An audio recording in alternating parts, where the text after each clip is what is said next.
गीता में अर्जुन को स्वयं भगवान कह रहे हैं कि उस परमेश्वर की शरण में जा, उसके लिए उन संतों के पास जा जो तत्वदर्शी हो। इसी प्रकार हजरत मोहम्मद को उनका अल्लाह कह रहा है कि कोई और पूर्ण परमात्मा है, उसको पाने के लिए उन तत्वदर्शी संत की तलाश कर। वो प्रभु कौन है, ये जानने के लिए कृपया अवश्य सुनिए जगत गुरु तत्वदर्शी संत रामपाल जी महाराज के अमृत वचन।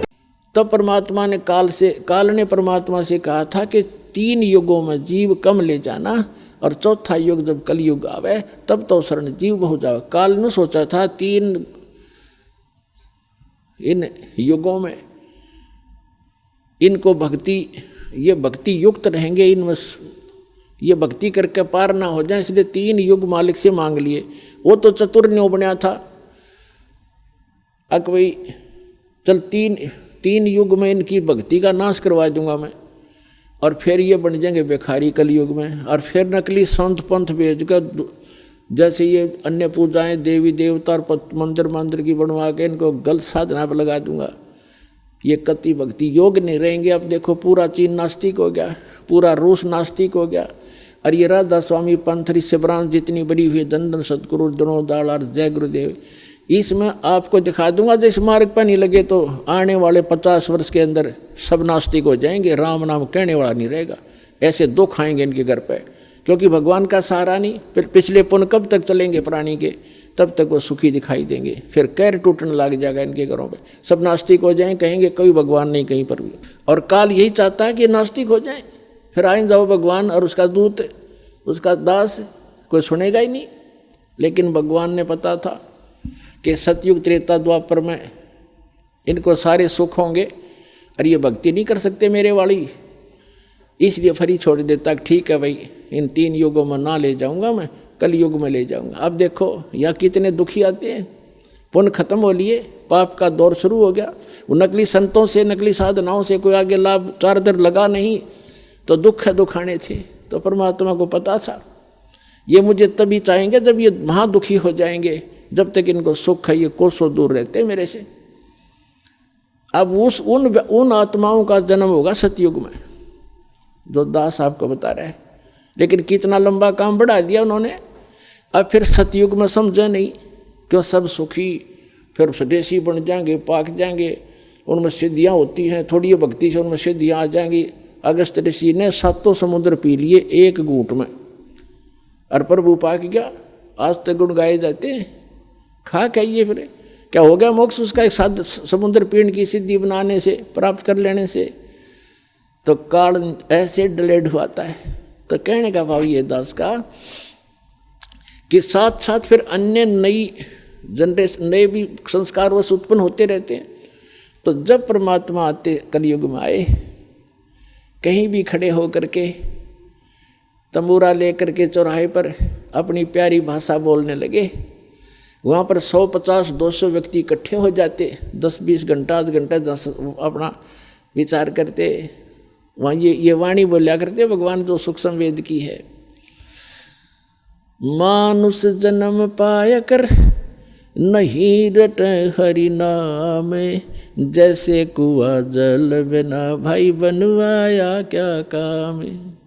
सर्व सोने की लंका थी वो रावण से रणधीरम, एक पलक में राज विराजी जम के पड़े जंजीरम। मन तू सुख के सागर बसरे भाई और न ऐसा यसरे। अब ये बाणी रात्मा के सीधी जाकर लगे तो वहाँ बैठे भगत, उनमें से 20, 30, 50 आकर चरणों में बैठ जाते। हे भगवान हमें को दीक्षा दो, को रास्ता बताओ। तो इस प्रकार परमात्मा के 64 लाख शिष्य हो गए थे। 64 लाख उस समय, आज से 600 वर्ष पहले, और उनको सुख दिए। फिर उनको ये प्रथम मंत्र के 5 नाम दिया करते थे दाता। इन 5 नामों का गाटा जोड़ दिया इन दूसरे पंथ नकलिया ने। इनके ये 5 नाम बिना समझ में आए, रंकार ओंकार ज्योत स्वरूप निरंजन सतनाम और फलाना नाम वट देने लगे। तो भाई पूरे ग्रुप ने बात बने नहीं। तो कहने का भाव दास का ये है कि मैं रोवत हूँ सृष्टि को, ये सृष्टि रोवे मोहे, गरीबदास इस योग को समझ न सकता कोई। अब जैसे परमात्मा 600 वर्ष पहले आए थे तब हम अशिक्षित थे। 64 लाख से सोना कोई बालकों का खेल नहीं है, ना कोई मीडिया था, ना कोई प्रचार साधन था। कैसे हुए? एक दिन में 1000 जगह प्रकट हो जाते थे परमात्मा, और सबको समझाते थे, उनको सुख देते थे। क्योंकि सबको इतना सुख दे दिया कि वो समझ में नहीं आया करते। उनके ये संत के आशीर्वाद से मुझे ऐसा लाभ हो गया, नाम लेते इतने सुख होने लगे। तो 64 लाख हुए थे, लेकिन उनको ज्ञान नहीं था, अशिक्षित थे। जब सुख हुआ तो सुख हुआ तो सुख है। फिर कोई भी आ गया, अरे ये क्या, ये तो क्या जाने भगवान के बारे में, अशिक्षित है, दुल्हा है, ऐसा है, छोटी जाति का है। तो कुछ सुख होते ही ये आत्मा, ये काल, इसका दाव लगता है। परमात्मा कहते हैं इसे सुख का आग लगे, जो नाम हृदय ते जावे, और बलिहारी उस दुख के जो पल पल नाम रटावे। वो दुख भी वो सुख भी हमारे लिए दुखदायक, वो हमारा दुश्मन बन जाता है। जो उस सुख की हमें जरूरत नहीं। भगवान जो आपसे दूर करे, इतना कष्ट दिए रखना दाता, तेरी याद बनी रहे, हमें समझाना चाहते हैं परमात्मा। और फिर क्या बताते हैं कि ज्ञान संपूर्ण हुआ नहीं, हृदय नहीं छदावे, और देखा देखी भक्ति का रंग नहीं ठहरावे। तो 64 लाख से हो गए, सबका सुख हुए और गुण गावे।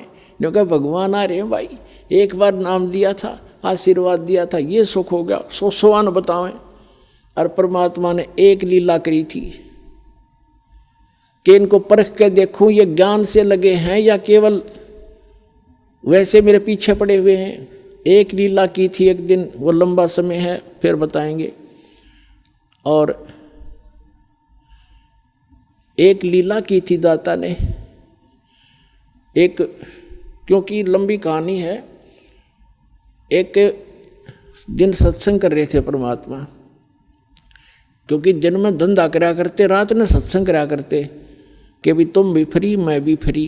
दिन में अपना काल की तुम ये पेट की निर्वाह कर लिया करो।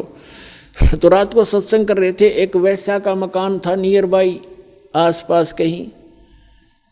रात के मौसम सुहाना मौसम था, रात का शांत मौसम था। मालिक, वो तो लीला थी, अपनी आत्मा कहीं भी गर्त में पड़ी है, उसको उठाना ही था।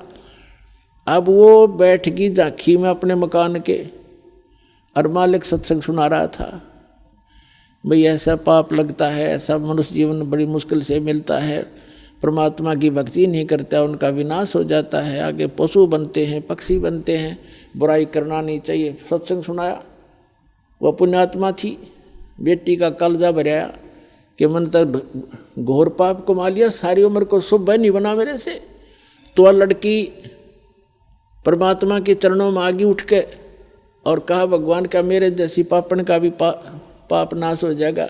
क्या मेरे जैसी पापनी भी पार हो भक्ति कर सकती है? परमात्मा ने कहा, बेटा नौका के अंदर, एक किश्ती के अंदर, नौका के अंदर चाहे पत्थर रखो, चाहे घास फूस और रुई रखो, कितना भारी वस्तु है पत्थर, और चाहे कितने भारी हल्का है रुई, उसका स्वभाव है बेटा पार करने का। और फिर कहते हैं, एक लोहा पूजा में राखत, एक गर्भ अधिक पड़ो, और पारस गुण अवगुण नहीं देखे, करत कंदन खरो। तो सारा कुछ समझा कर उस बेटी को संतोष दिया। और उसने बताया कि मैं तो जी वैसा हूँ, क्या मेरा भी उद्धार होगा? कि बेटा बुराई, ऐसा कोई जीव नहीं है जो यहाँ बुराई ना करता हो, क्योंकि ये लोक ऐसा है, ना चाहते हुए भी बुराइयाँ हो जाती हैं।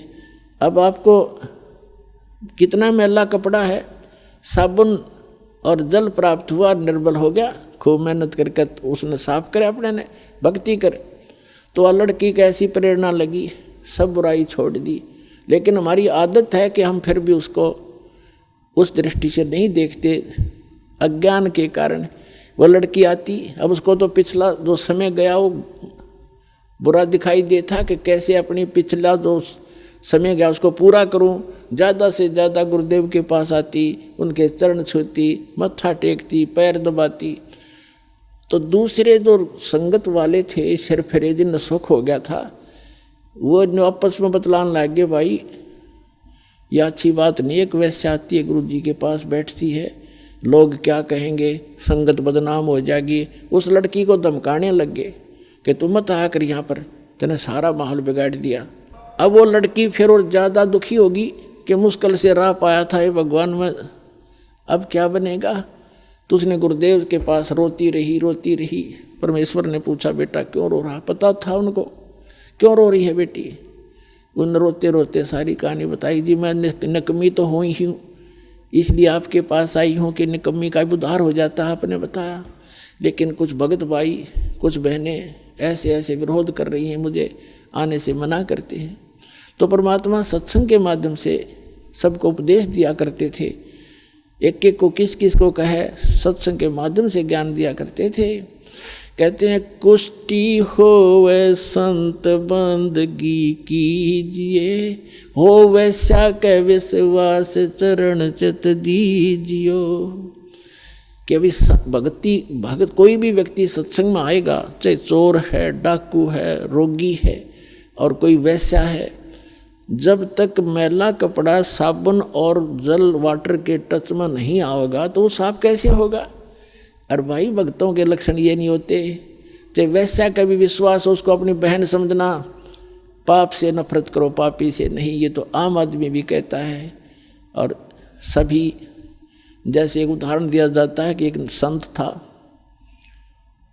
और वो बहुत प्रसिद्ध था, उसको पता था कि उसकी वचन में बहुत शक्ति है, वो कुछ कह देता हुआ पार हो जाती है। तो कहीं से जा रहा था, एक लड़की को पीट रहे थे गांव वाले। उसने पूछा भी क्यों मार रहे हो इस बेटी को। गांव वालों ने बताया कि ये व्यभिचारिणी है, ये पापिनी है, अपराधी है, ऐसे करती है। वो संत बोले भी रुक जाओ, सजा मैं बताऊंगा, ऐसे देंगे कि पत्थर उठाओ सभी और सब मारेंगे इसको। पर वो पत्थर मारना जिसने ये पाप ना कराया हो वैसा, नहीं तो यहीं खत्म हो जाओगे। पत्थर डाल के सारे खिसक। तो हम अपने दोषों को पीछे रखते हैं, दूसरों को उछालते रहते हैं। तो हम भक्त बनना चाहिए। अब कुछ दिन तो शांत हुए, फिर धीरे धीरे बकवाद करने लगे कि भी अच्छा नहीं लगता। तो परमात्मा ने देखना था कि ये भक्त नहीं है जब गुरु की आज्ञा पालन नहीं कर रहे। जब तक मैं भगवान था, जब इनका सौ सुख हुआ करते थे, अब देखते हैं इनको क्या होगा। तो एक दिन परमात्मा ने कहा कि ला इसका पक्का काम कर दूं, इनको देख लेता हूँ कितने भक्त हैं कितने अभक्त हैं। उस लड़की से कहा वैसा से कि बेटा कल तू पूरा हार श्रृंगार करके सब आभूषण जो भी तेरे पास है पहन के आ जा। अच्छा पिताजी। रविदास जी कबीर परमेश्वर के साथ ज़्यादा रहते थे। रविदास जी से कहा कि एक हाथी ला कर आए पे, हाथी ले आकर आए रविदास जी।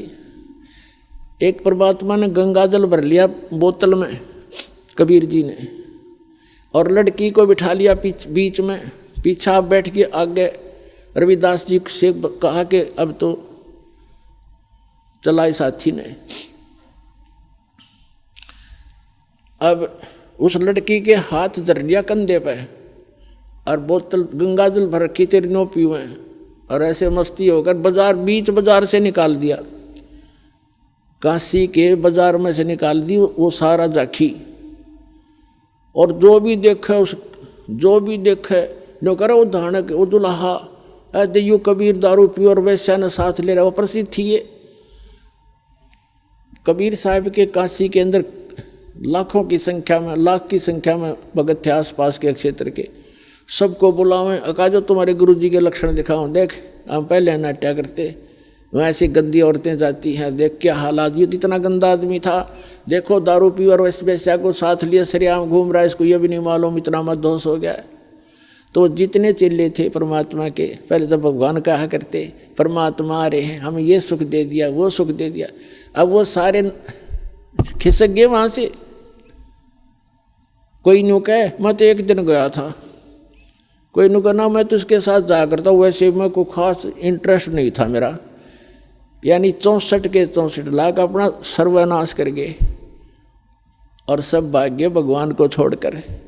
तो परमात्मा कहते हैं कि अब वो 2 प्रकार से गुरु विमुख होते हैं। एक तो गुरुद्रोही हो जाता है, गुरु जी के बारे में गालियाँ देता है, बुराइयाँ करता है, दुश्मनों को प्रेरित करता है, तो वो तो कभी फिर आगे भविष्य में मनुष्य जीवन करोड़ों जन्मों युगों तक नहीं प्राप्त कर सकता। उसका तो भक्ति नाश कैंसिल, भक्ति जो धन है कैंसिल हो जाता है। और जो वैसे गुरु जी की बुराई नहीं करते, नफरत नहीं करते, लोक लाज में आकर छोड़ जाते हैं, वो काम तो उन्होंने बढ़ा लिया, काम बढ़ा लिया, पार हुए नहीं, लेकिन उनको इतना फायदा हो गया कि उनको मनुष्य जन्म मिलता हुआ आ रहा है, इतना चार्ज करके दयालु आपको। अब वही आत्मा हो आप 64 लाख में से जो सबसे पहले ही आएंगे, और उसके बाद पूरे विश्व में परमात्मा का ये ज्ञान फैलेगा। तो पुण्यात्माओं, तो ये फावल पॉइंट जो पहले हम गलती करके आज याद दिलाई जाती है आपको। जैसे माता गर्भ को रखे यत्न बनाए, ठेस लगे ते छन होवे तेरी ऐसे भक्ति जावे। जैसे माता बहन किसी को गर्भ रहा हो, उसको पता उस लाल को कैसे प्रफुल्लित करना है, बड़ी सावधानी बरतती है, तो ऐसे इस भक्ति रूपी लाल को संभाल के रखना चाहिए आपने। और जो सुख 600 वर्ष पहले भगवान दिया कर दे कबीर साहब, आज वही सुख अपनी प्यारी आत्माओं को इस दास के माध्यम से, शक्ति उस कबीर भगवान की, दास तो एक नेमत है। जैसे एक सिरिंज होती है ना, डॉक्टर दवाई ला इंजेक्शन लगाता, दास तो इंजेक्शन है, और उसमें दवाई व मालिक कबीर साहब है जो आपने सुख दे रही है।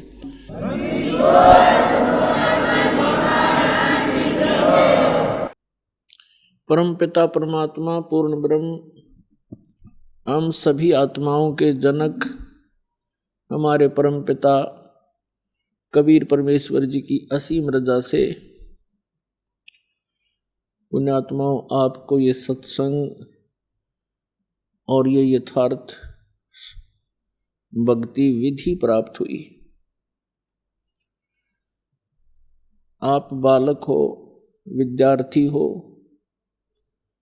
दूसरे शब्दों में कहें कि आप रोगी हो, दास इस मार्ग का, इस रोग का पूर्ण रूप से डॉक्टर है। और डॉक्टर को पता होता है कि जिनको ये भयंकर रोग है, यदि वो ट्रीटमेंट नहीं लेते हैं तो उनका अंत निकट होता है। फिर उसको ये भी मालूम होता है कि जो रोगी डॉक्टर के बताए अनुसार सर्व उपचार करवा रहा है, सभी औषधि सेवन कर रहा है रेगुलरली,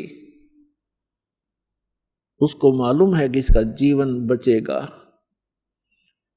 इसमें कितना इम्प्रूवमेंट हो रहा है। तो पुण्यात्माओं, हम सभी को एक दीर्घ रोग लगा हुआ है, जन्म और मृत्यु का। उस जन्म मृत्यु के रोग को नाश करने की औषधि इस विश्व में इस दास के अतिरिक्त रामपाल दास, सतलोक आश्रम बरवाला, जिला हिसार, हरियाणा के अतिरिक्त किसी के पास नहीं है, विश्व में किसी के पास नहीं है। तो परमात्मा बताते हैं, कबीर साहब बताते हैं,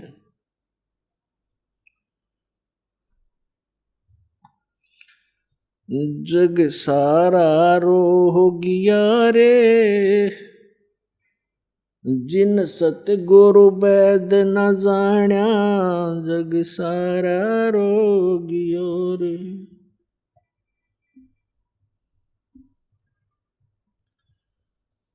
जग सारा रोगिया रे, जिन सतगुरु वैद न जाण्या, जग सारा रोगिया रे। जग सारा रोगिया रे, जिन सतगुरु वैद न जाण्या, जग सारा रोगिया रे। भाई जन्म मरण का रोग लगा है या तृष्णा वडरी खांसी, जन्म मरण का रोग लग्या है तृष्णा बडरी खांसी, आवागवन की डोर गले में या पड़ी काल की फांसी, जग सारा रोग रे जिन सतगुरु वैद न जाण्या, जग सारा रोगिया रे, जग सारा रोगिया रे, जिन सतगुरु वैद न जाण्या, जग सारा रोगिया रे। भाई सच्चा सतगुरु कोई न पूजे, इन झूठों जगपतियासी, सच्चा सतगुरु कोई न पूजे, इन झूठों जगपतियासी। अंधे की बाँ गही अंधे ने, ये मार्ग कौन बतासी, जग सारा रोगियो रे, जिन सतगुरु वैद न जाण्या, जग सारा रोगिया रे, जग सारा रोगिया रे, जिन सतगुरु वैद न जाण्या, जग सारा रोगिया रे।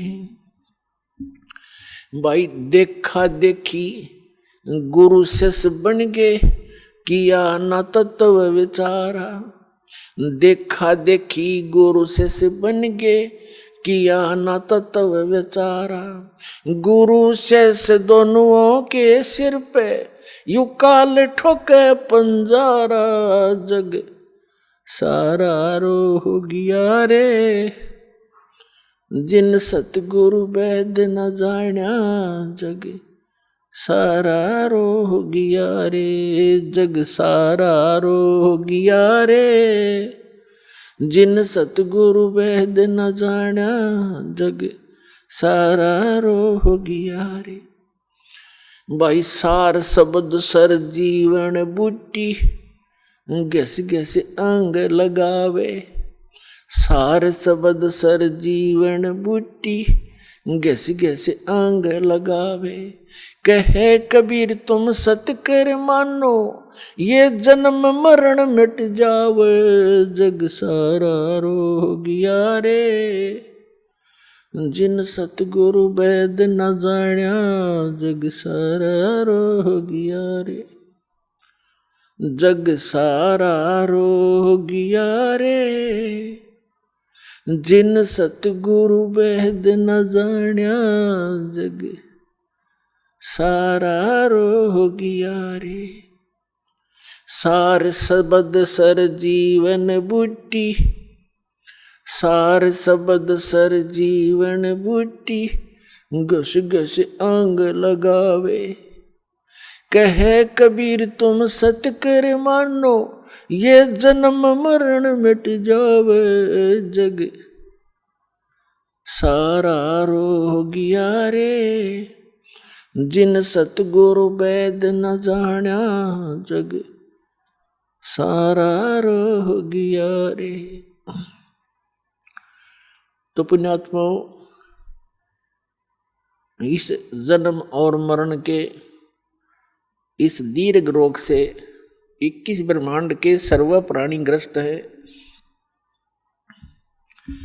चाहे वो पुण्यात्माएं ब्रह्मा जी की पोस्ट प्राप्त हैं, भले ही वे विष्णु जी के पद को प्राप्त हैं, चाहे वो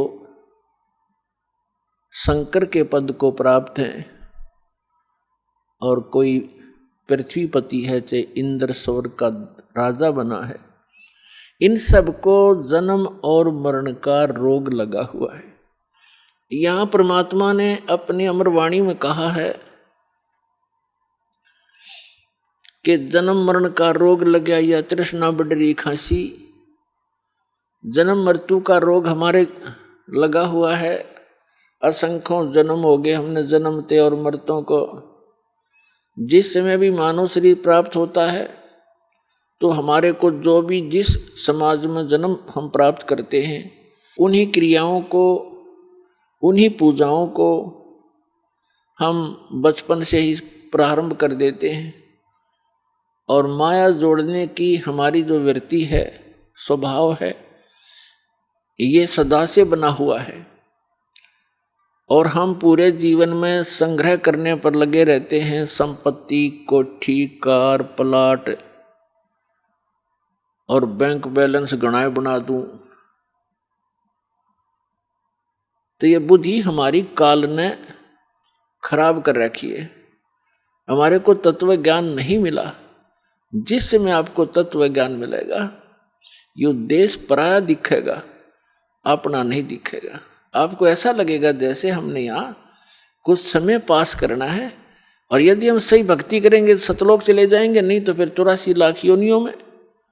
अब परमात्मा बताते हैं उस तत्व ज्ञान से जो भी जिन महापुरुषों को परमेश्वर ने परिचित करवाया, ये उनका एक विधान है परमेश्वर का कि वो प्रत्येक युग में आते हैं और अच्छी आत्माओं को मिलते हैं, दृढ़ भक्तों को, उनको अपने से परिचित कराते हैं। परमात्मा से परिचित वो महापुरुष फिर अपनी अमृतवाणी में उस परमेश्वर के गुणगान किया करते हैं। उसी से प्राप्त उस तत्व ज्ञान के आधार से अपने भाई बहनों को, परमात्मा के बच्चों को जगाया करते हैं, वो ज्ञान सुनाया करते हैं। आगे गए ना बावड़े रहते भी सब जाही, बिन साहेब की बंदगी कहीं ठोर ठिकाना नहीं। जैसे मोती ओस का ऐसी तेरी आव, गरीब दास करो बंदगी बहुर न ऐसा दाव। जो पहले चले गए, मृत्यु को प्राप्त हुए, उन्होंने तो आपको आकर बताया नहीं कि उनके साथ क्या क्या जुल्म गुजरे ऊपर, और फिर कहाँ कहाँ भटके वो। रहते भी सब ऐसे ही चले जाएंगे, और बिन साहिब की बंदगी कहीं ठोर ठिकाना ना। या चाहे पृथ्वीपति है, चाहे गरीब है, मृत्यु का समय सबका निर्धारित है। ये बात हम भूल चुके हैं कि हमने मरना है, और जिस समय हमें ये याद रहेगा कि मृत्यु होएगी, तो उस समय हम यहाँ की बुराइयों से भी बचेंगे। फिर हमने केवल वो नेक्स्ट प्लेस दिखाई देगा, अगला स्थान दिखाई देगा, और ये पक्का गारंटीड है कि यहाँ तो ना कोई रहा ना रहेगा। कोई 10 वर्ष पहले चला जाएगा, कोई 10 वर्ष पीछे चला जाएगा, सबको यहाँ से जाना पड़ेगा। और फिर ऐसे लोक में हम कोठी बंगले बना के यहाँ स्थिर होना चाहते हैं। हमारे जैसा मूर्ख नहीं इस पृथ्वी पर। जब तक पता नहीं था, ज्ञान नहीं था, हम डले ढोए ही रहे थे, लेकिन अब पता लग गया है तो कुछ उल्टा हटो इन क्रियाओं से। परमात्मा के ज्ञान को आधार बनाओ। ठीक है, कोई दुखी, आज कोई भी पृथ्वी पर सुखी नहीं है। आज नहीं, कभी भी इस 21 ब्रह्मांड में कोई प्राणी सुखी नहीं देखा। तो हमने पुण्यात्माओं, परमात्मा ने आकर हमें बताया है कि ये लोग ठीक नहीं है, यह सब ने जाना है। तो आगे गए ना बावड़े रहते भी सब जा, और बिन साहिब की बंदगी की ठोर ठिकाना ना। आज हम तो पृथ्वीपति हैं, जैसे बहुत से प्रमाण दास आपको देता, और आपको भी खूब पता है। एक आंध्र प्रदेश का मुख्यमंत्री हेलीकॉप्टर से जा रहा था, उसकी स्वागत के अंदर हजारों की संख्या में लोग खड़े थे, सैकड़ों की संख्या में मालाएं लिए खड़े थे उसका सत्कार करने के लिए, और दुर्घटनाग्रस्त हो गया वो। ठीक है, उसका पुण्य खत्म हुआ, और जिस दिन ये पुण्य खत्म हो जाएगा, चाहे कहीं पर भी हो, और जिस दिन उसकी सांस खत्म हो जाएंगी, आयु खत्म होगी, 1 सेकंड भी नहीं लगाएगा, काल उसी समय वही कड़च कर देगा। अब क्या बताते हैं परमात्मा, हमें याद दिलाते हैं परमेश्वर कबीर जी, भाई कहाँ जन्मे और पाले पोसे, खूब लड़ाए लाडे, ना जाने इस देह के है कहाँ खंडेंगे आड़े।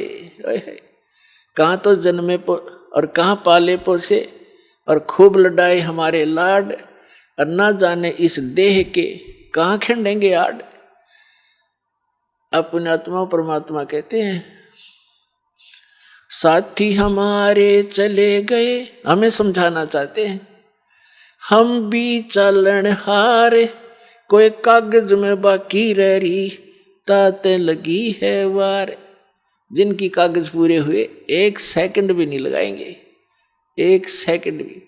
तो पुण्यात्माओं, यदि आप भक्ति करना चाहते हैं मोक्ष उद्देश्य से, तो परमात्मा कबीर जी ये समर्थ है, आपकी आयु भी इंक्रीज कर देगा, लेकिन करेगा उसकी जो हृदय से ये जान हमारी पुकार सुनेगा।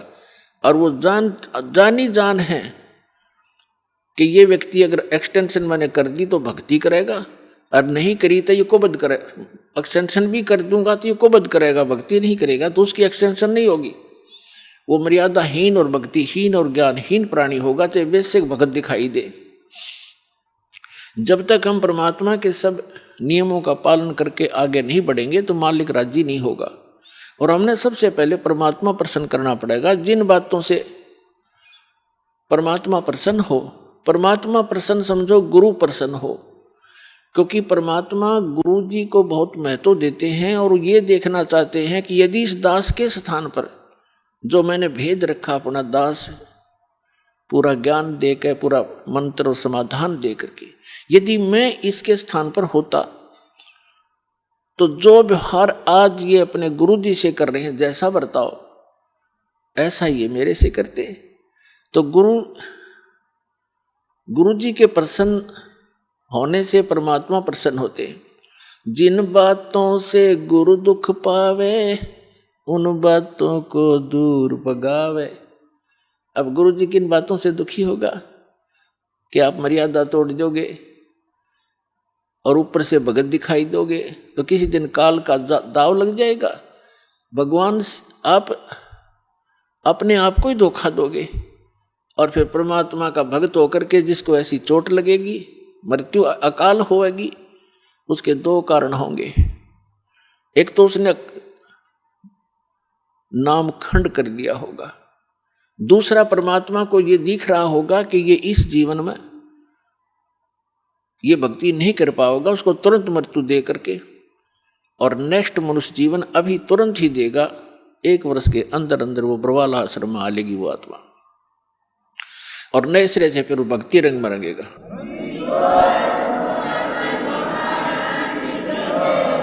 तो इस प्रकार और भी बहुत से प्रमाण हैं।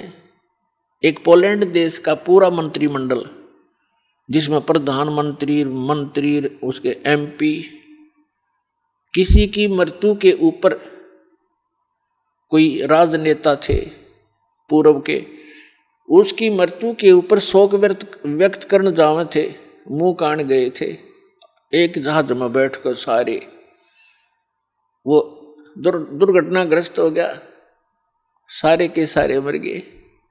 परमात्मा कहते हैं ऐसी घटनाओं को देख के भी आपकी आंख नहीं खुलती, आप भय नहीं बनता, भगवान की तरफ नहीं बनती, तो आपने घनी भांग पी रखी है इस काल की। तो पुण्यात्माओं, इस काल की भांग या काल की भांग उतरेगी इस एंटीबायोटिक वचनों से, जो सतलोक आश्रम बरवाला में इस दास के माध्यम से परमात्मा की अमरवाणी आपको सुनाई जाती है। ये किसी डूम भाट के गीत नहीं है, ये समर्थ का दिया ज्ञान है, इसमें अग्रम अग्रम की गुंजाइश नहीं है। ऐसा प्रमाणित ज्ञान परमात्मा ने दे दिया है, कभी सपने में भी ना सोचा होगा आपने, और आज आपके ऊपर बौछार कर दी उस सच्चे ज्ञान और सच्चे नाम की। तो आप विशेष आत्माएं हैं परमात्मा की, चाहे यहाँ कोई दुख में आवे है, चाहे कोई सुख में आया है। जो दुखी प्राणी है उनके लिए दुख वरदान सिद्ध हो जाएगा, एक दिन वो दुख तो दूर होगा ही होगा, और फिर देखना आपकी आंखों से आंसू नहीं बंद होंगे कि हे भगवान, ये दुख ना होता तो हम कभी भी ना आते यहाँ पर, और जीवन नाश हो जाता, कुल का नाश हो जाता। और परमात्मा कहते हैं भक्ति बीज जो हो वह हंसा, और तारों तास के कुत्र वंशा। जो मेरी एक बार शरण में आ गया इस कलयुग के अंदर, 101 पीढ़ी पार करूंगा उसकी। अब 101 पीढ़ी देखना।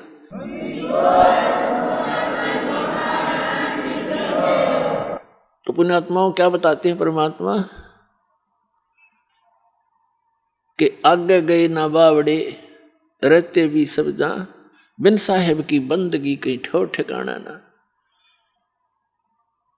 अब यहां से मृत्यु हुई प्रधानमंत्री जी की या मुख्यमंत्री जी की या अन्य किसी प्राणी की, मनुष्य की, तो वहां यहां से चला, अच्छे पुण्य कर्म कर रखे तो स्वर्ग में, पाप साथ रहते हैं जब तक सतभक्ति नहीं करते, हम पुण्य और पाप दोनों भोगने पड़ते हैं कंप्लीट।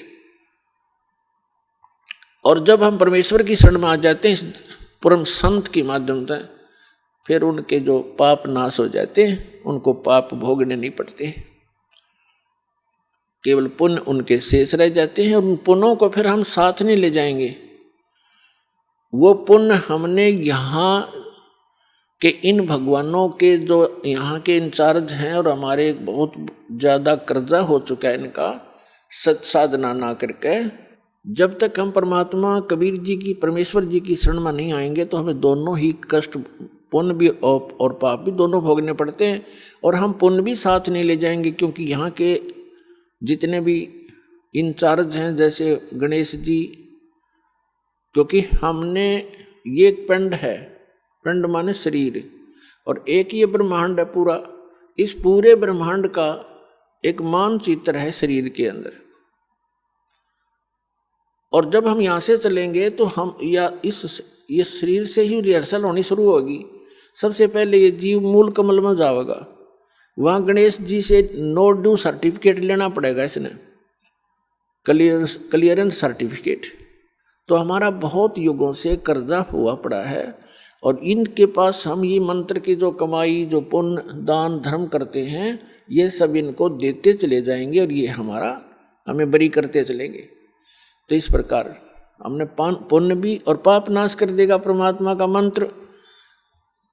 तो हम पाप और पुण्य दोनों ही यहाँ छोड़कर केवल सतनाम की सार नाम की भक्ति लेकर वहाँ पहुँचेंगे। इस सतनाम के अंदर 2 अक्षर हैं, एक ओम एक तत्, ये गुप्त है, जिनको सारनाम प्राप्त है उनको मालूम है। तो ये भी हम इनकी भक्ति भी यहीं देकर जाएंगे, सरपुरुष और अक्षर पुरुष को, क्योंकि इनके लोकों से हमने गुजरना है। और तीसरा सतनाम जो सारनाम है, उसकी कमाई आपके साथ हम सतलोक जाएंगे। क्योंकि पुण्यों की आवश्यकता हमने इसलिए होती है कि यहाँ की सुविधाएं प्राप्त करनी है, कोठी बंगले कार वहाँ हमारे पहले रखें सरप्लस, जहाँ से आप आए हो और जहाँ आपने अब जाना है, वहाँ यहाँ के पुण्यों की जरूरत नहीं, वहाँ तो पुण्य परिपूर्ण है। आपके सारे महल, आपकी सब सुविधाएं, आपके आंगन में विमान खड़े हैं, और आप छोड़ कर आगे यहाँ इस काल के साथ, और कैसा एक एक दाने दाने को भटक रहे हैं। अब गरीबदास साहिब जी कहते हैं, उत्तर दक्षिण पूर्व पश्चिम ये फिरदा दाने दाने नु, सर्व कला सतगुरु साहेब की हरि आए हरि आने नु।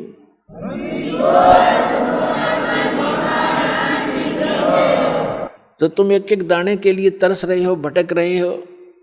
परमात्मा यहाँ हरियाणा के अंदर आकर के गरीबदास साहिब जी को साथ ले करके सचखंड गए, फिर वापस छोड़ा, और फिर परमात्मा से परिचित होने के बाद गरीबदास साहिब जी ने कहा कि जो सतगुरु की शरणा आ जा, उनको कभी भी कोई कष्ट नहीं होगा या किसी चीज़ का अभाव नहीं रहेगा। लेकिन उसके साथ साथ परमात्मा ने कुछ मर्यादा भी बताई हैं। आपने यहाँ की घने धन की आवश्यकता नहीं है। यदि आप घना धन ही परमात्मा से मांगते हो तो आपको अभी ज्ञान संपूर्ण हुआ नहीं है, और धन की मांगने की आवश्यकता नहीं है। परमात्मा से कोई चीज़ छुपी नहीं है, उसको सब मालूम होता है कि मेरे बच्चे को, मेरी प्यारी आत्मा को कौन सी वस्तु की आवश्यकता पड़ेगी, वो पहले व्यवस्था कर देता है। तो यहाँ कहते हैं, पहले गए न बावड़े रहते भी सब जहाँ, और बिन साहेब की बंदगी कहीं ठो ठिकाना ना। तो जब हम अपने कर्मानुसार स्वर्ग में चले जाते हैं, सद्भक्ति ना करके राजा मरो चाहे रंक मरो, मृत्यु के उपरांत उनके पुण्य और पाप दोनों साथ जाते हैं। पुण्य के आधार से स्वर्ग में, स्वर्ग का जो पुण्य समाप्त हुआ फिर नरक में, नरक का स्वर्ग से कहो चलो, जैसे यहाँ से चलो स्वर्ग से फिर कहा चलो, फिर नरक में लाखों वर्ष पड़े रहे, बुरा हाल रहा, फिर कहा चलो, फिर गधा बनो, गधे की मृत्यु होती फिर चलो, कुत्ते की योनि में कुत्ता मर गया फिर चलो सुअर की योनि में।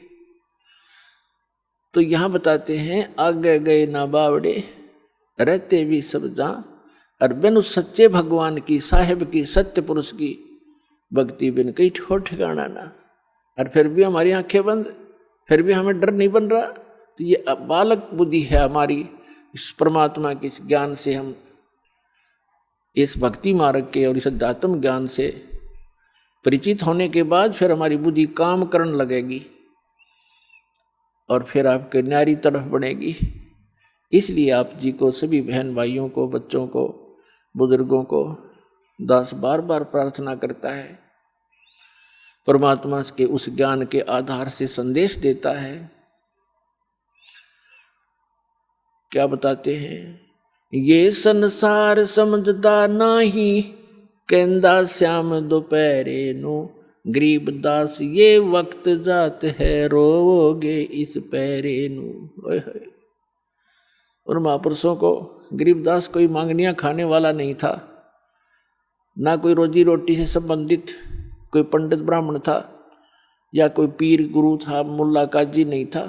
एक किसान था, जाट था, और 1400 एकड़ जमीन थी उस महापुरुष के अपने खानदान से प्राप्त, और उसको उनको परमात्मा सीधे आकर मिले थे, सतलोक लेकर गए थे कबीर भगवान। उस मालिक के मिलने के उपरांत परमात्मा की उस विशेष प्यारी आत्मा ने हमारे लिए एक अनमोल खजाना भर दिया गरीबदास जी के ग्रंथ के रूप में। वो ज्ञान आंखों देखा, परमात्मा से प्राप्त अमृतवाणी को उन्होंने हमारे लिए एक अनमोल रत्न छोड़ दिया। अब उसके आधार से वो बता रहे हैं कि ये संसार समझदा नाही, कहंदा श्याम दोपहरे नु, गरीबदास ये वक्त जात रोग इस पैरे नु। हमारे साथ क्या बना हुआ है? कबीर साहब कहते हैं, झूठे सुख को सुख कहे, ये मान रहा मनमोद, ये सकल चबीना काल का, कुछ मुख में कुछ गोद। तीन महापुरुषों को ये कोई वैसे नहीं कह दी ये बातें, हमारे परमार्थ के लिए, हमारे हित के लिए, काल के जाल से आपको सतर्क करके निकालने के लिए ये सच्चा ज्ञान बताया। क्या बताते हैं कि कबीर साहब कहते हैं, झूठे सुख को सुख कहे, ये मान रहा मनमोद। हम इस झूठे सुख को सुख मान रहे हैं। जैसे एक व्यक्ति के 3 पुत्रों में से एक की मृत्यु होगी, वो घना दुखी, क्योंकि पुत्र छोड़ पुत्री मर जा, कोई भैंस का बच्चा मर जा, काटड़ा काटड़ी, उसका भी दुख होया करे, क्यों पाले पोसे।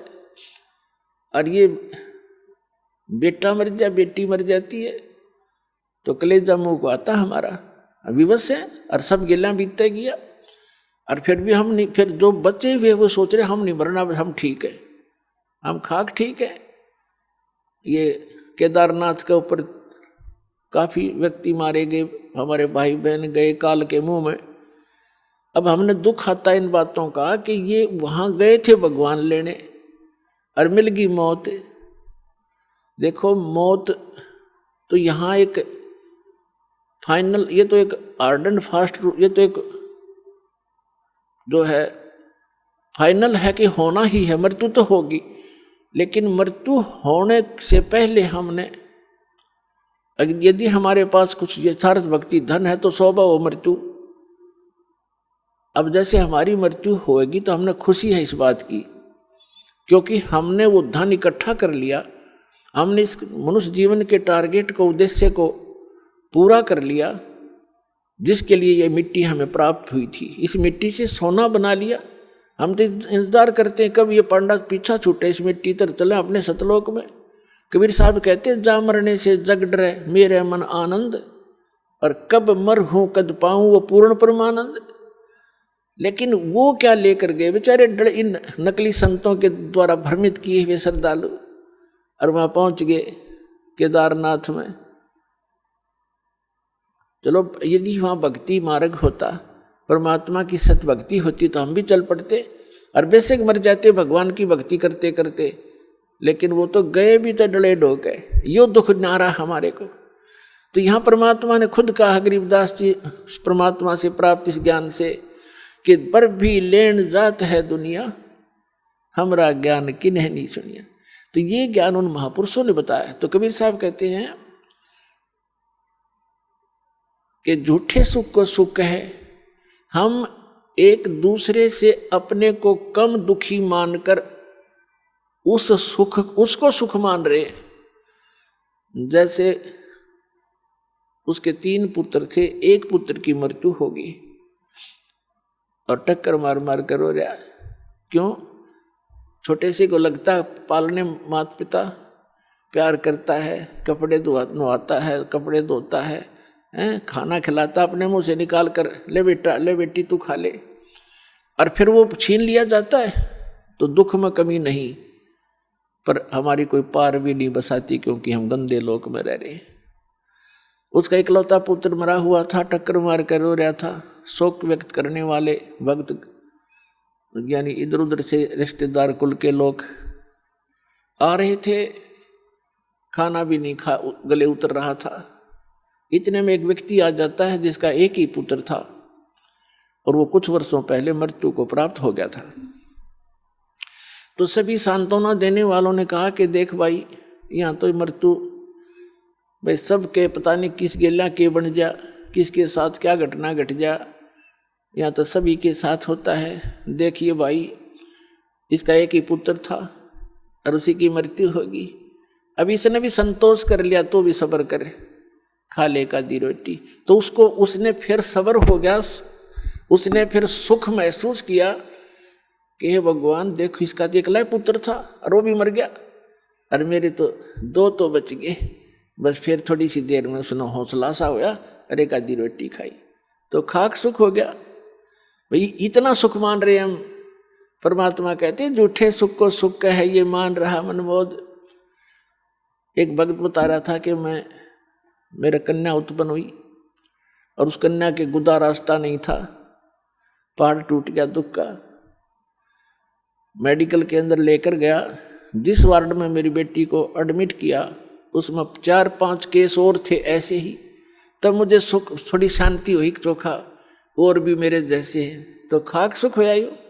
क्या बेटी का गुदा लग गई वहां जाती, उनको न्यू देख लिया कि ये भी दुखी है तो कोई बात नहीं, बस यूं सुख मान रखा हमने। तो यहाँ परमात्मा कहते हैं ये संसार समझदा नाही, कहंदा श्याम दोपहरे नू, और गरीबदास ये वक्त जात रोगे इस पैरे नू। इस समय ने याद करके रोया करोगे, मनुष्य शरीर जा हाथ छूट गया था। अब सुख का तुम्हें पता है नहीं, भगवान कबीर साहब सुख देगा आपको। और वो सुख कैसे देता है? एक बार आप इस परमात्मा की शरण में आए हो, सच्चे बनते, सच्ची लगनते और सच्ची श्रद्धा से मर्यादा में रह कर कुछ दिन भक्ति करके देखो, आपके मुंह का थूक सूख जाएगा।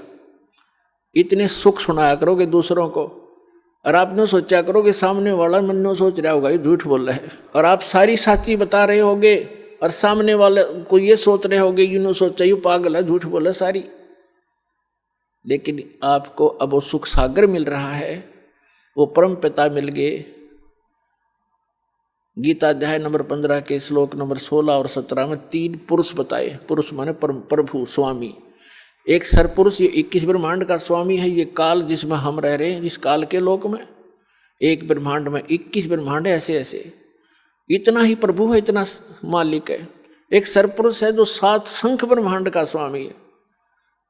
और 15वें अध्याय के फिर 16वें श्लोक में ये 2 पुरुष बता दिए, सरपुरुष और अक्षरपुरुष। 17वें श्लोक में बताया है कि जो वास्तव में जो श्रेष्ठ भगवान है, प्रभु है, वो तो इन दोनों से कोई और है।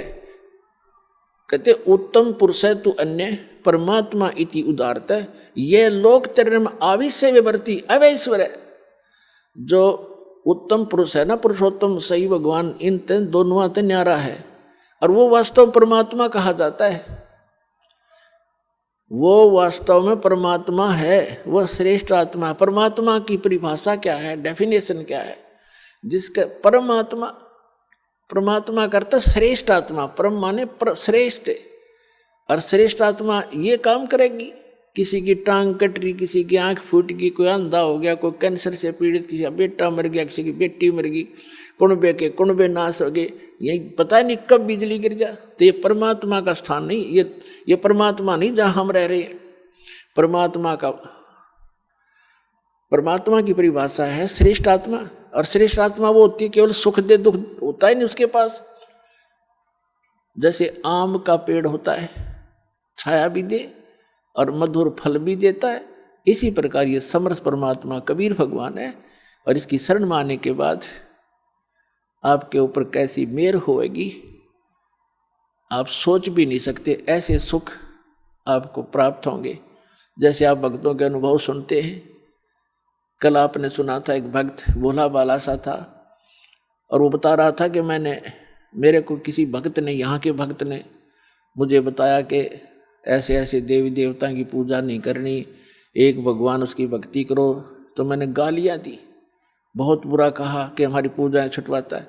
और फिर दया करी दाता ने पुस्तक पढ़ी चाहे किसी पर, फिर यहाँ आया, यहाँ से फिर वापस गया, मोबाइल किराए पर गिरवी रख के आया 1000 रुपये में, और दाता ने वापस दे दिया। जाते ही 1000 का नोट ले पकड़ भाई। परमात्मा कहते हैं चारों युगों में देख ले हमने किसका रखा मार, द्रव सुता को दिन ने लीर जाके अंत बढ़ाए चीर। तो ये एक परमात्मा इन बातों से प्रसन्न होता है कि इस प्यारी आत्मा ने मेरे वहां जाने के लिए कितना कमाल कर दिया, पैसा नहीं और फिर संघर्ष करके आ रहा है। तो कहते हैं नुक्ते, वो नुक्ता था उसका, नुक्ते ऊपर रिझ जाएगा रे करोड़ कर्म जल जा तुम्हारे। फिर जोत के लिए पैसे नहीं, भगवान खुद जाके 1 किलो घी दिया उसको, अगले भाई तेरे घर वालों ने भेजा है। हम पहले सुना करते थे कि नरसिंह जी का भात भर दिया, नरसिंह की हुंडी दे दी, यहाँ पर रोज दे रहा है सतलोक आश्रम परवाड़ से नाम प्राप्त प्राणियों को वो कबीर भगवान।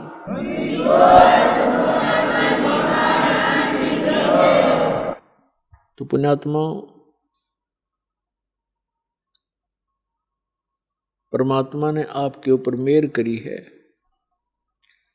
और आप वास्तव में एक धनभागी प्राणी हो, जिनका ऐसे समय में मानव शरीर हुआ है कि परमात्मा ने अपना वो खजाना खोल दिया, जिसको अभी तक काल से बचाकर छुपाकर आंख में चौनी करके यहाँ तक पहुँचाया है। अपने आत्माओं, आप देखते हो ये कैसा भोला बाला भक्त दिखाई देता। दास गदगद हो जाता है कि दास के द्वारा दिए गए ज्ञान से परमात्मा के बच्चे रंगे जा चुके हैं। अब इनको ब्रह्मा विष्णु महेश भी ज्ञान में पराजित नहीं कर सकता, वो खुद हार के जाएंगे। अब ये वो अनमोल ज्ञान आपको प्राप्त हुआ है। अपने आत्माओं, सतगुरु आए दया करी, ऐसे दीन दयाल, बंदी छोड़ वृत्तास कहा, जठर अग्नि प्रतिपाल। आइए अब हम उन श्रद्धालुओं के अनुभव जानते हैं जो जगत गुरु तत्वदर्शी संत रामपाल जी महाराज जी से दीक्षा प्राप्त कर चुके हैं तथा उनके द्वारा बताए गए भक्ति मार्ग पर चल रहे हैं। नमस्कार सर। नमस्कार सर। सर क्या नाम है आपका? गणेश दास। सर आप कहाँ से हैं? किशनगंज जिला बिहार। सर संत रामपाल जी महाराज से नाम दीक्षा आपने कब ली? 24 दिसंबर 2017। सर संत रामपाल जी महाराज से नाम दीक्षा लेने से पहले आप क्या भक्ति साधनाएं किया करते थे? बचपन से हम कबीरपंथी में थे, जो माला लिया करते हैं, कंठी बोलते हैं। तो हमारे दादा दादी माता पिता सब कंठी लिए हुए थे, तो हम भी कंठी लिए हुए थे। उसके बाद जो 1993 में पढ़ाई छोड़ने के बाद जो है मोटर लाइन में आ गए। तो मोटर लाइन में जो आ गए तो सब धीरे धीरे खाना पीना सब स्टार्ट हो गया। तो हम जो है बहुत लास्ट स्थिति तक पहुंच गए थे। 1993 से लेकर के जो है हम इधर आपका 2016 तक जो है हम बहुत शराब के दलदल में फंस गए थे। कलकत्ता अप डाउन में जो है 3-3 बंडल हम लोग मधु खा जाते थे ड्राइवर खलासी मिल करके। उसके बाद जहाँ गाड़ी रोका जाता था वहाँ शराब नाश्ता होना चाहिए, खाना होना चाहिए तो शराब के साथ में। 4 बजे चाय पीने का समय होता है तो वहाँ शराब होना चाहिए। रात में नाश्ता करेंगे तो 2 बोतल शराब होना चाहिए। फिर रात में अगर कोई टाइम में अगर लाइन होटल में सोए हुए हैं, रात में अगर नींद टूटा तो फिर 1 बोतल शराब होना चाहिए। तो इस स्थिति में हम शराब पीते थे। उसके बाद जो है गुटखा का तो नाम बहुत ज़्यादा ही गुटखा था, पान पुड़िया सिगरेट ऐसी। और शराब पीने के बाद भी 2 चिलम गांजा होना चाहिए रात में, एक सुबह एक शाम 2 चिलम गांजा। तो इस तरह से हम उस फंसे हुए थे। सर, आपने बताया कि आप शुरू से ही कविपंथी थे, तो फिर संत रामपाल जी महाराज की शरण में आप कैसे आए? तो संत रामपाल जी के शरण में हम ऐसे आए कि हम जब माघी पूर्णिमा मेला घूमने के लिए आए थे तो वहाँ पर हमको ज्ञान गंगा पुस्तक मिला। और बीच में हम 18-19 साल जो है शराब के दलदल में फंसे हुए थे। उसके बाद जो है ये ज्ञान गंगा पुस्तक से जो है हम दिन में तो पढ़ने का समय नहीं मिलता था, रात में जब हम खाना खा के सोते थे तो आज 2 चैप्टर पढ़ लिए, आज 2 चैप्टर पढ़ लिए। इस तरह कर करके जो हम ज्ञान गंगा पुस्तक को पढ़े, उसके अंदर से हमको ज्ञान समझ में आया। और ज्ञान समझने के बाद जो है हम संत रामपाल जी से नाम दीक्षा लेकर के आज भक्ति कर रहे हैं। सर, संत रामपाल जी महाराज के शरण में आने के बाद आपको क्या लाभ मिले? लाभ तो सर बहुत मिला। जैसे कि पहले हम नौकरी करते थे, उसके बाद जो है आज की डेट में हमारे पास अपनी एक टेम्पू है, हम अपने टेम्पू अपने चलाते हैं। उसके बाद जो है हमारे लीवर में जो चर्बी हो गया था, पेशाब के रास्ते पे जो पेशाब रुक जाता था, उसमें 3 mm का पत्थर हो गया था। अल्ट्रासाउंड द्वारा बताया गया तो डॉक्टर ने बताया कि अल्ट्रासाउंड से जो कि इसको पत्थर को जो है ऑपरेशन करके निकाला जाएगा। और लीवर का भी बताया गया था, इस दवाई खाने से ठीक हो जाएगा। लेकिन हमने संत रामपाल जी से नाम लिया हुआ था, इनकी प्रार्थना लगाएं और उसके बाद जो है 2 महीना के बाद जो है हम फिर अल्ट्रासाउंड कराएं तो हमारे पास कुछ नहीं है हमारे शरीर में। उसके बाद हमारी पत्नी का जो है बच्चेदानी में सूजन हो गया था, वो नाम दीक्षा नहीं ली हुई थी। तो उनको हम पहले समझाते थे कि नाम ले लो, मालिक से सब ठीक हो जाएगा, लेकिन वो ना कर रही थी। वो मांस मछली में ज़्यादा झुली हुई थी। उसके बाद जो है 2 रोज़ जो है संत रामपाल जी जो है उनके सामने शक्ल दिखाए रात में सपन में कि बेटा नाम ले लो सब ठीक हो जाएगा। उसके बाद जो वो डर से हो या जैसे भी हो वो भी नाम ले ली। आज मेरी भक्तमती भी नाम ली हुई है, मेरी बेटी भी नाम ली हुई है। मेरा बेटा जो है नशा में बहुत झुल गया था, वो स्मैक बोल के नशा करता था, आज वो भी नाम लेकर के हम सब परिवार जो है सुखी संपन्न अभी जीवन जी रहे हैं। सबसे बड़ा लाभ तो ये हुआ कि सर जैसे हम यहाँ से कलकत्ता जाते थे तो हम किशनगंज से जैसे चले तो हम 2 बंडल हम मधु के पैकेट खरीद लेते थे। तो 2 बंडल पैकेट खरीद लेते। कलकत्ता अप डाउन में हम 2 बंडल जो है मधु खा जाते थे। उसके बाद 3 से 4 पैकेट सिगरेट हो जाता था। उसके बाद रास्ते में जो है हम 150 रुपये का गांजा किशनगंज से लेके चलते थे, 150 रुपये का गांजा कलकत्ता अप डाउन में पी जाते थे। उसके बाद जो शराब को तो अनगिनती शराब तो जहाँ रोकते थे वहीं शराब, जहाँ रोकते थे वहीं शराब। कलकत्ता जाने में जाते कम से कम हम 7 से 8 जगह गाड़ी रोकते थे, 8 जगह हम शराब पीते थे। उसके बाद हम कलकत्ता पहुँचते थे। उधर से आने में फिर वही स्थिति, जहाँ खाना खाएंगे तो चाय की जगह जो है शराब। बहुत बुरी स्थिति था। 1993 से लेकर के लास्ट 2017 तक हमने जम के शराब पिया। और उसके बाद संत रामपाल जी का ज्ञान समझने के बाद जो है उनसे नाम दीक्षा लेकर के आज मेरे पास कोई नशीली पदार्थ ना तो किसी को ला कर देना है, ना खुद को करना है। आज हमारी पूरी नशा की लत छूट गई है। सर, आपने बताया कि आप बहुत ज़्यादा नशा करते थे, तो जो दर्शक आज आपको टीवी पर देख रहे हैं वो भी अपना नशा छोड़ना चाहते हैं, तो उनको क्या करना होगा? आज जो भी भक्त समाज मुझे देख रहे हैं, मैं उनसे प्रार्थना करता हूं कि जैसे कि ज्ञान गंगा जीने की राह पुस्तक है या टीवी चैनल पे रामपाल जी का सत्संग चलता है, सत्संग सुने और पीले रंग की पट्टी पे जो है उनका नामदान केंद्र का नंबर दिया हुआ है, उनसे आप संपर्क करें और नज़दीकी नामदान केंद्र पर जा करके नामदान लें और अपने जीवन कल्याण करवाएं। धन्यवाद जी। सत साहब।